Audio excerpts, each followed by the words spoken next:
Mm, Let me start by greeting ladies and gentlemen. Good afternoon to members of the media. Yeah, Fatu, it's going to be a very interesting game. Two very good sides in good moments, of course, in the early parts of the season. But we have to play it as a once off, in my opinion, and try to make sure that we get the result that gives us good possibilities to approach the second leg with good confidence. But the mentality for us this season is to prepare as well as we can and try to win every single match. Thank you, Coach. Let's take questions from the floor, just by a show of hands. I've noted Benjamin. I'm looking for new hands. Tsepo, I've also noted you.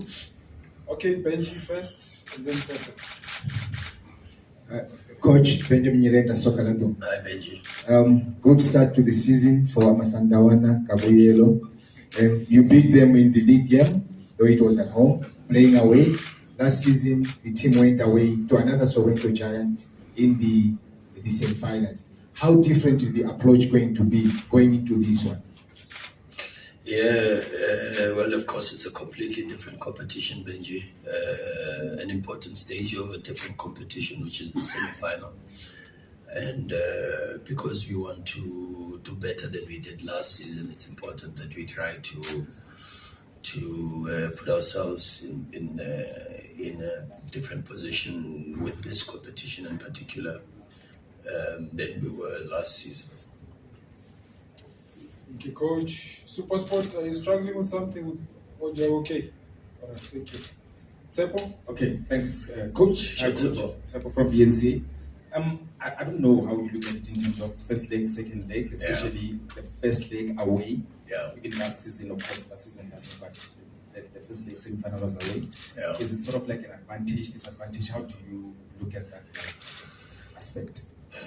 Thanks. Well, look, it's so much of our experiences in two-legged affairs tells us a lot of what happens in the second leg is of course determined by what happens in the first leg, regardless of whether it's home or away. Many years ago, when at Mamelodi Sundowns we won the Champions League, the advantage of playing at home first worked for us. But last season in the Champions League, we felt very comfortable, for an example, in playing away first and then coming home.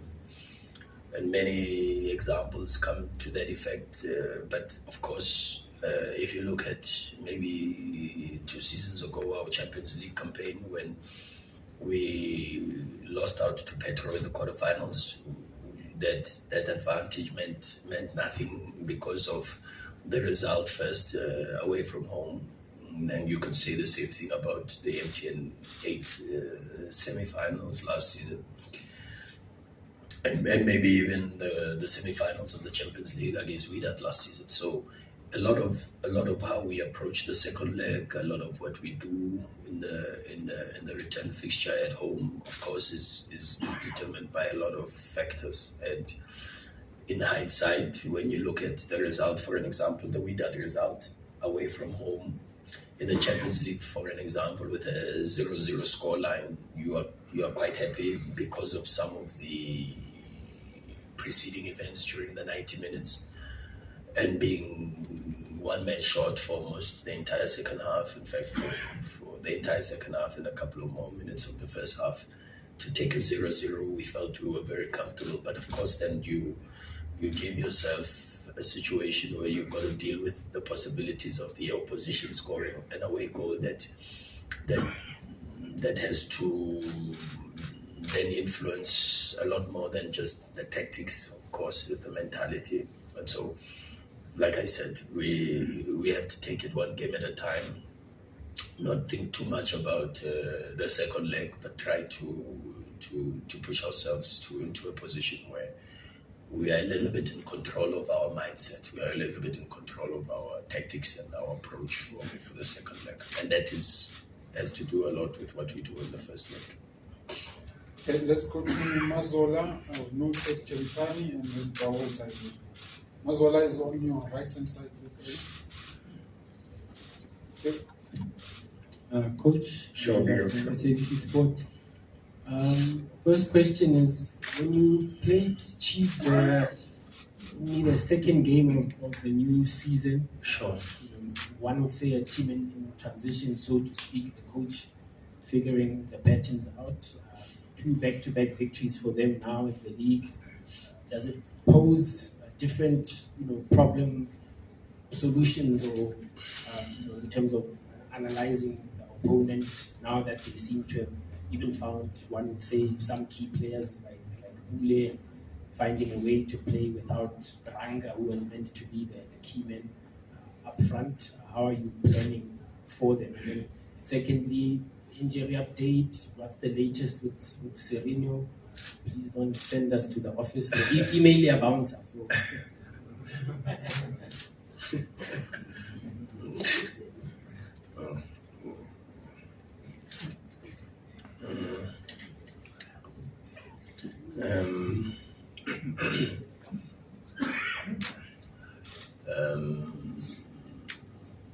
Let me tackle the Serino one first. A lot of the times when I have to speak about a lot of things that happen in the club, I give my personal opinion on some of the matters. Of course, I have a responsibility through the position that I have been given and the privilege to assist not just you guys as the media, and you guys have a very important role that you play in informing and educating the public. And so it's important that I don't mislead. But even with that responsibility, I've got also a heavy burden of, one, protecting the football club, and number two, protecting football players. And then it becomes a bit difficult to try to balance the two, while still also giving my opinion. And my opinion is only but an opinion. It could be an important opinion because of the position, but it is still just an opinion of an employee of the football club. So at the end of the day, what happens with regards to all players, that then is actually the responsibility of the football club to give you more information in relation to that, because at the end it starts and it ends with the football club, and everything that is done by myself, like every other employee of Mamelodi Sundowns, is done with the best interests of the football club. So I've given you my opinion on the matter, and also informed you of what has happened. The matter is now with the football club and has gone into that space, and I think once there is further communications, I'm sure the football club will let you in on that. Injury update, I was at training now this morning. It looks a lot better. It gives such an important feeling to see some of the players, even though they are not at that point where they are available to return to play, and the process is, of course, start with the biokineticists and the physios and finish the rehabilitation process, then be granted green light to be available for training. What that means is that today I saw quite a few players that have been on the injury list on the green grass, which gave me a very good feeling. But many of them are not yet ready and available for selection. So we still have Rushin Doruk post-surgery, but good to see that he had boots on today and was on the green pitch. Tapelo Morena has now started straight line running together with Tapelo Maseko. Nasir Abubakar is off crutches, so he's now also beginning a little bit of the work to be inducted into training, but that will also be a little bit of a gradual process. Peter Shalulile is also on the green grass, but in techies still, so that's also a good sign. But there's marginal gains, progress, but not meaningful in the sense that he's still not available for selection. We got a little bit of a scare yesterday training with Sipho Mbule, who felt a bit of pain and swelling around the knee, so we have to see. Grant Kekana has to go under observation today because of discomfort during yesterday's match. But we are in a better position than we were before the previous game. In relation to Chiefs, I think they've made incredible progress. I have a few more games to watch, but fortunately I've had enough time to watch 3 matches now. I think a very good performance against Amazulu. Last night's performance was also quite good against Stellenbosch, a very difficult Stellenbosch team, away from home. And then we revisited our match against them. There does look to be a repetition, some of the processes from a out of possession type of perspective. They look to be a little bit more stronger with the actions without the ball, and you can see a little bit with the stability that maybe the profile of their midfield gives them, with especially Castillo and Yusuf Mart. Brandon Peterson gives them a very good foundation to be able to build their defensive schemes and structural forms. But of course, Pula Modi gives a different dimension with Tanzania, very experienced, very good in between the lines, and a different type of profile to when they played against us with the Sitebe, for an example, as the midfield 3. And also the influence of the subs. They've got a very strong bench. They make very influential subs, and we know some of the things that we have to do already. We started speaking about it today, and we'll do a little bit more work tomorrow with our tactical approach and get ourselves ready for what's going to be a very difficult game for us on Saturday. Thank you. Let's move on to Walter. Coach. So, Walter. Walter Mavela. Yeah. You missed out on these 2 cup competitions last season, and obviously, this is a new season now, and then you must be desperate to at least win this one and redeem yourself. What has been your message to your players going into this one, and then how important will it be to get a positive result in the first leg going into the second leg? Yeah, I certainly have not used the word desperation.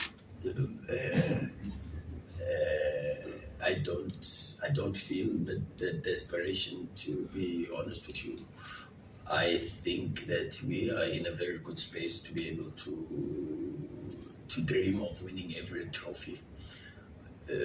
We are in a space where we try to influence a lot of what we can do by focusing on the process of wanting to win. I said a couple of days ago, maybe last week, I said there's a difference between winning and the demand to win and the process of winning, the one you can't control and the one you can control. And that's where we are. We focus on our preparation, we focus on our mentality, we focus on our training attitude, we focus on our energy in and around the building at home and the recovery protocols, and we focus on our video analysis. We focus a lot on the things that we can control. That is the process of wanting to win. And so as long as we do that, we feel that we give ourselves a chance to be able to dream of winning, and dream of winning every single game, dream of winning every single trophy. And as long as we do that, we believe that we are in an okay space.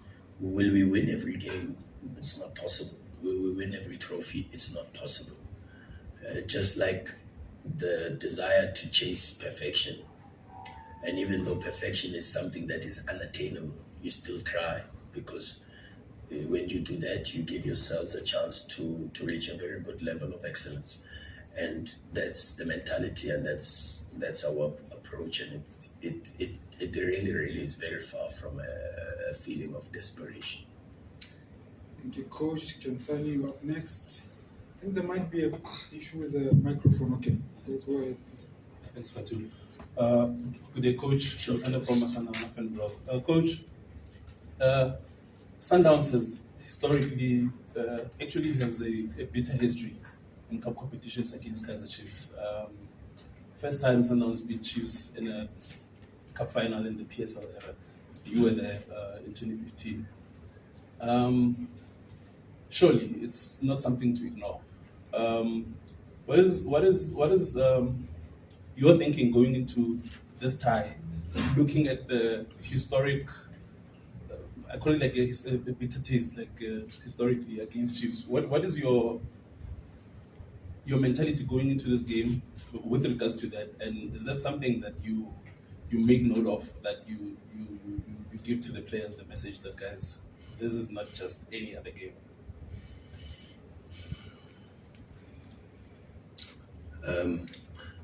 It's an interesting question, because history also didn't favor us against Swallows in the previous round.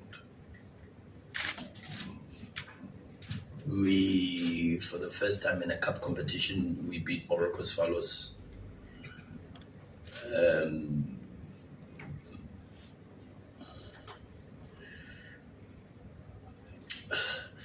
I speak about fighting football heritage. And that already should speak to you about understanding how difficult some of the milestones that we achieve are, because some of the things we have so much that is stacked against us as a group, as a team. But also then I also speak about how special and incredible this group is, because this group keeps surpassing expectations and maybe even battling against football gods, if you want. And if you put it a little bit into perspective, you go back to the statement that I made, and again, as I try every time when I speak to the media, because I know somebody is waiting for a headline, somebody is waiting for a statement that they can misuse, like the statement I made to say Kaizer Chiefs is a very lucky team. And people took that statement and they ran with it. But my goodness, I wish someone would say I was a very lucky person. Because when someone says you are lucky, they're actually saying there's a divinity, there's a God's hand sometimes falls in your favor. Imagine someone says to you that you are chosen by God sometimes, and in most cases, you are the one that God actually chooses when He has to choose between you and others. And people try to misconstrue, misuse, and I 100% tell you that as a kid that grew up in Orlando West, I know, having experienced so many games of Pirates versus Chiefs firsthand, I know when I would watch so many games and my goodness, I would understand the feeling in the township when Chiefs won. I would hear what the people would say. I would see the storyline amongst a lot of the situations when Pirates played Chiefs or when Swallows played Chiefs, and how many games you just saw God's divine hand falling upon Kaizer Chiefs. And it's very true. No, it is very true. God must be a Kaizer Chiefs supporter.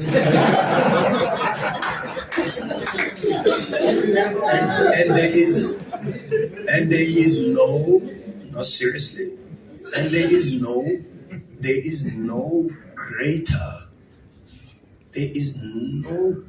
compliment that could be given. No, but you guys laugh, and I'm really, really serious. There is no, I wish someone would say to me, my goodness, God loves you. And not only say it, but really have the evidence to point out to say, in some very, it's true. And so we're playing against a very good team, well-coached team. No, I say this with a lot. I know you guys where you're going, but it's okay. I say it with a lot of. Maybe let me share a story. When I met Ntate Kaizer for the first time, he called me and he said, "I've been meaning to speak to you for many, many, many years." And I said, "I'm all ears, sir." And he said to me, "If it wasn't for your grandfather and his passing away, there would have been no Kaizer Chiefs." I looked at him and I said, "What do you mean?" He said, "The amount of respect I have for your grandfather and what he did for my career, I would never have started this incredible football club if he was still alive." So imagine if at any point my grandfather sitting in heaven felt I was disrespecting Kaizer Chiefs with that statement that I've just made. So I speak about it, knowing exactly what I'm saying, because there is a very strong link, a huge amount of respect that I have for the football club and for Dr. Kaizer Mokoena. And that's where I speak when I say they really are a club that has, like Real Madrid, for an example, they really have some form of direct line with the heavens. And that's what we have to know. That's the profile of the team we're playing against on Saturday. Okay, in the interest of time, I'll only take last two questions. I'm going to move to my left-hand side. We don't have time. Can I just be one question, and then Tate, who will also have just one question. Just one, please, because of time. Yeah, because sometimes you are carried by the momentum. The coach is talking about Kaizer Chiefs, and we have to be fair to Kaizer Chiefs because they are next. Yes, because also Coach, you came very close to working with Coach Steve at Chiefs at the time, but because now I'm being asked to only ask one question. Yeah, one question. Let me save you from that one. Looking at how Sundowns has started this season, I know previously you had some challenges in terms of how you would start. But I see a different scenario this time around, how you've started. What would you attribute this to? And also looking at the days of the African Football League coming out, and it's a block of features. Mm-hmm. Does this now even give you a better plan in terms of planning, especially before the AFCON break? Yeah, good question. It's difficult to maneuver around it, Davi, to be honest, but we have to, the statement now this season from me is needs must. And so we have to prepare ourselves for what's going to be a very difficult program just before the AFCON break. So we've prepared for ourselves for that. We try to have the squad for that also, which is something that's very, very important. What would I attribute the start of the season to? I would attribute it, number one, to very good preparation. And preparation in the sense that a lot of work was done in the off season, not just from a technical perspective, but also from the club, from our chairman, and the support we got from the Mutsipe family with regards to the targets that we had from a recruitment perspective. The sporting director and his office for the amount of work that they did in that space. The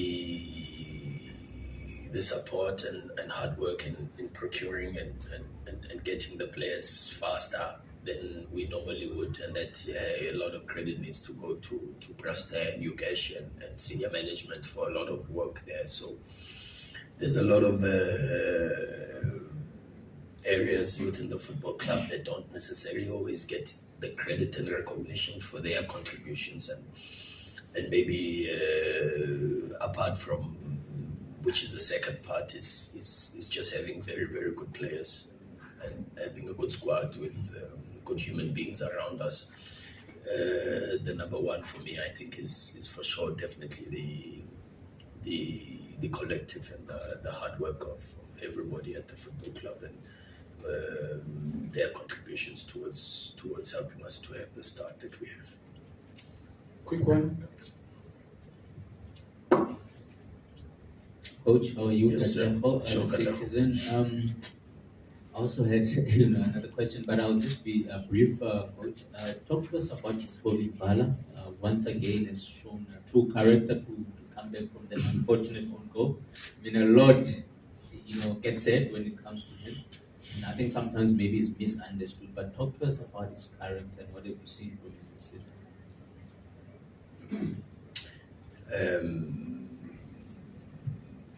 Suarez, a gentle giant. I know how to. I've spoken about Ntobi so much in a lot of press conferences, but I think Hugo Broos probably summed him up the best when he said he's Mr. Reliable. He gives you his best, and I think you can say the same about a lot of these Sundowns players. Such good human beings, so honest, so professional, so. And I'm grateful that I'm their coach, but I'm also grateful that I'm able to learn from them, and they help me to become a better person, not just a better coach, but a better person, because I watch them, I talk to them, I live with them, and I'm just very grateful that I've been given this enormous privilege of being the Mamelodi Sundowns head coach, because that has helped me become a better human being, and it's only because I get to spend so much time with people like Mtobi, like Rulani Mokoena, Marcelo Allende. Marcelo Allende the other day was handing out serviettes. I don't understand. I don't know if you understand what I'm trying to say. He was handing out serviettes to every player, and including some of the staff members. During a pre-match meal, serviettes. He stood up and he, one by one, was handing out serviettes. This is the type of people I work with every day. Peter Shalulile, Deboho, Grant Kekana, Grant celebrates every goal.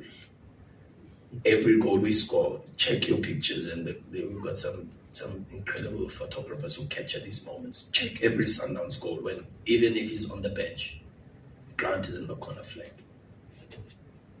Amazing people, and these are the things I watch, I see, and I learn from. And as I say, I'm just grateful and truly humbled that I can be in the position not just to be their coach and to lead them, but also to learn from them. Thank you very much.